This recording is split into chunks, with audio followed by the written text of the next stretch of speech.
Drums und Groove gehören einfach zusammen.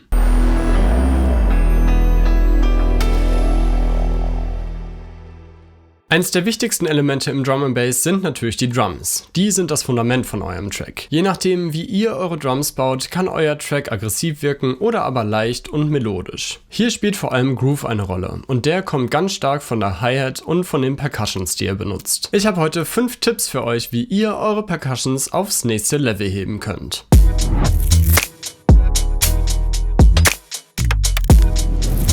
Layering ist mit das Wichtigste, wenn ihr gute Percussions und Hi-Hats für euren Track bauen wollt. Ich starte meistens mit einem einfachen Pattern.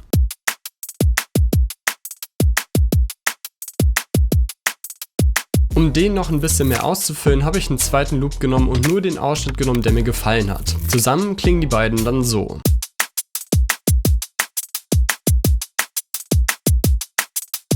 Im weiteren Verlauf des Videos werde ich noch mehr Layers hinzufügen. Dabei habe ich aber immer eine Frage im Kopf, und zwar: Füllt der Loop, den ich hinzufüge, eine Lücke und vermisse ich ihn, wenn ich ihn wieder rausnehme? Das ist nämlich etwas, was mir immer wieder auffällt. Oft werden Loops einfach übereinander gelayert, ohne dass sie sich wirklich unterstützen. Sie verstärken eher ein Element, was eh schon da ist. Das ist aber meistens gar nicht nötig. Deshalb achtet einfach darauf, dass ihr Elemente benutzt, die immer eine Lücke füllen.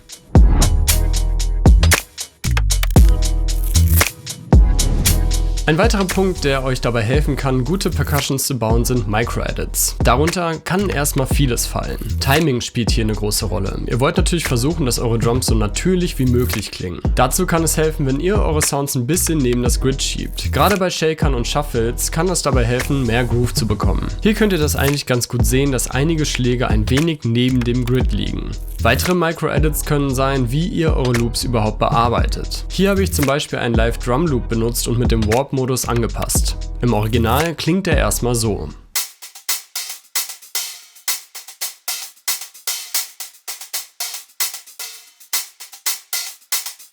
Das ist erstmal relativ langsam und vielleicht denkt man, es ist gar nicht so nützlich für Drum & Bass, aber mit ein bisschen Editing passt er ganz gut in meinen Loop rein. Damit der Loop gut zu meinen anderen Percussions passt, habe ich ihn erstmal auf das richtige Tempo gewarpt. Im Beats-Modus habe ich dann den Per-Surf-Modus auf 1/16 gestellt. So wird der Loop dann tighter, passt besser zu den anderen Percussions und gibt trotzdem diesen Live-Charakter dazu.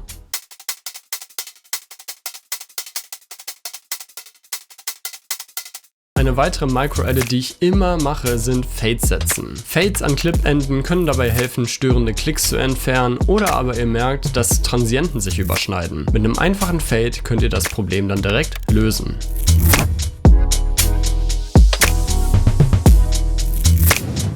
White Noise ist eine Kleinigkeit, aber kann dabei helfen, Percussions noch mehr Raum und Fülle zu geben. Manchmal layer ich einfach ein bisschen Noise unter die gesamte Percussion-Gruppe und mix sie nur ein ganz kleines bisschen dazu. Auch hier ist es natürlich wichtig, dass ihr nur die Stellen füllt, die euch ein bisschen leer vorkommen. Mit ein bisschen Chorus und ein bisschen Stereo-Delay füllt ihr euren Hi-Hat-Groove dann gut aus.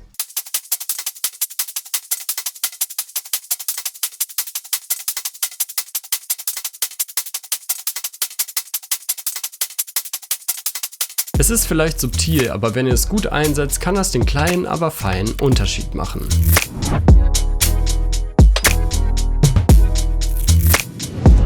Ein wichtiges Mittel, um eure Hi-Hats und Percussions mit der Kick und der Snare zu verschmelzen, ist Sidechaining. So könnt ihr der gesamten Percussion-Gruppe noch ein bisschen mehr Rhythmus verleihen. Setzt einfach ein Sidechain auf und spielt mit der Stärke vom Sidechain. Der Unterschied kann wirklich wahre Wunder bewirken.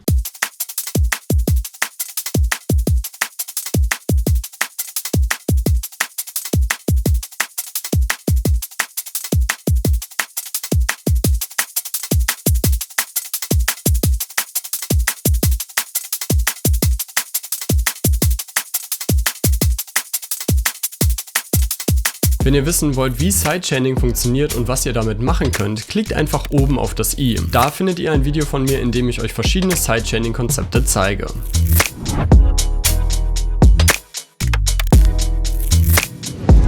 Der letzte Tipp, um eure Percussions aufs nächste Level zu heben, ist Mixing. Wenn ihr gute Sounds am Anfang ausgewählt habt, sollte das auch relativ einfach sein. Bei Hi-Hats solltet ihr vor allem darauf achten, dass ihr gut mit Equalizern und mit Leveling arbeitet.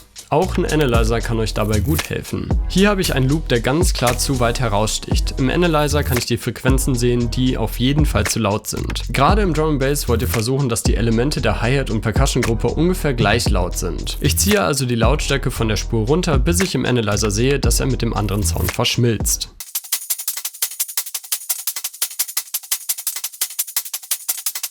Natürlich ist das aber auch eine kreative Entscheidung und im Endeffekt solltet ihr auch natürlich euren Ohren vertrauen. Damit ihr mal hört, was Mixing für einen Unterschied machen kann, habe ich hier die gleiche Percussion-Gruppe einmal ungemixt und einmal gemixt.